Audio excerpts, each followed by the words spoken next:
With us now from Washington is Representative John Carter, Republican from Texas. Representative Carter sits on the prestigious House Appropriations Committee, which oversees federal discretionary spending. And Representative Carter, thanks so much for being with us today. Thank you for having me. Well, Speaker Boehner today says no substantive progress has been made on fiscal cliff negotiations. Is the U.S. destined to go over the fiscal cliff at this point? It's very, unfortunately, it's very iffy right now up here. I'm very concerned that the hidden agenda of the Democratic Party and the president is to take us over the cliff. So if no deal is reached by mid-December, will Republicans still stick to their guns in opposition to tax hikes on those making $250,000 or more annually? You know, it's not all about tax hikes. Let's make it. The problem is we're not talking about the big package. And no one, and especially not the president or any of his Democrat colleagues, are talking about the cuts that are necessary. The Republicans have said we come to the table with open hands, willing to do what needs to be done. Let's talk about cutting our spending and what we will do for revenue. They are making it an issue, totally the extension of the presidential campaign, saying it's all about the upper tax brackets. You have to talk about that, fine. But we also have to talk about spending, and no one is talking about spending.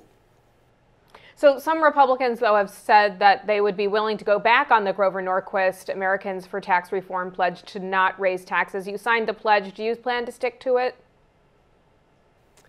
I'm not going to do anything at all until I see some spending on the table. It's ridiculous, this one-sided conversation about taxes.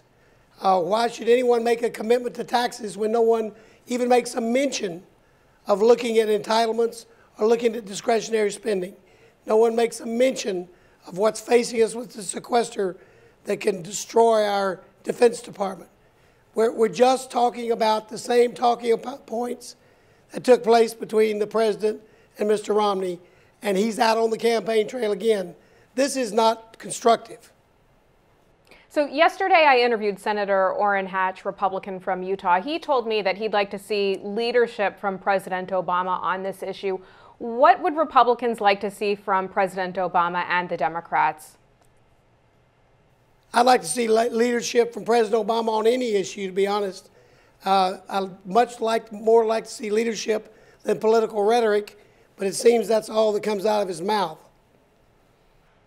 Now, last year, the president and Republican and Democratic leaders took over spending decisions from the House Appropriations Committee when they agreed to that $1 trillion discretionary spending cap with automatic spending cuts amid the debt limit deal. Had the decisions remained with appropriations, do you think we would be facing the fiscal cliff right now?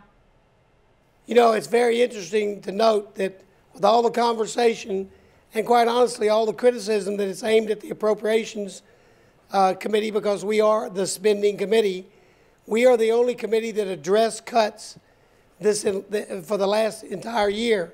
We went in as instructed.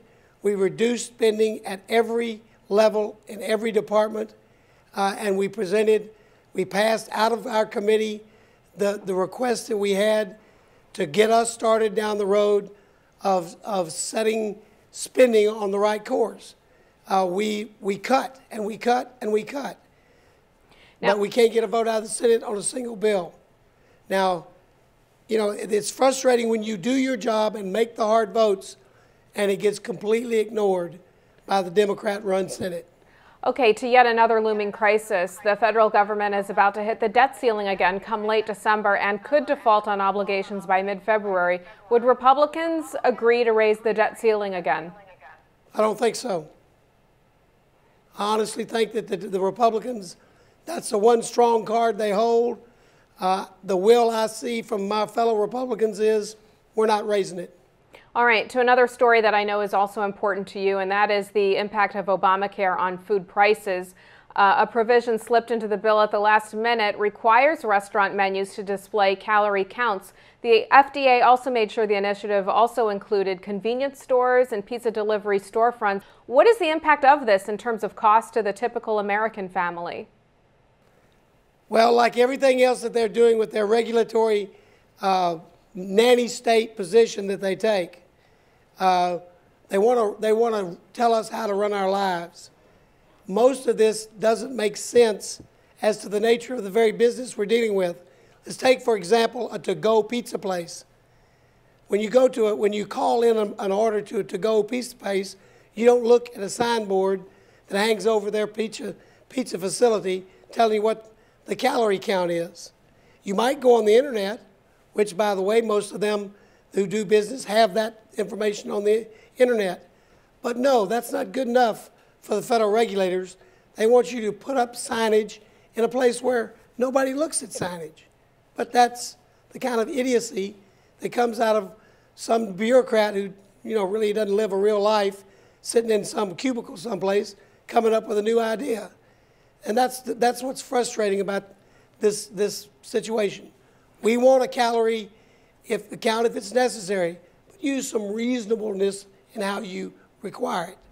All it's going to do is jack up the prices of people's eating out. Representative Carter, last question for you. You have introduced legislation to minimize the FDA's overreach. Can you tell us about it? We're trying our best to get that on the floor and get a vote on it.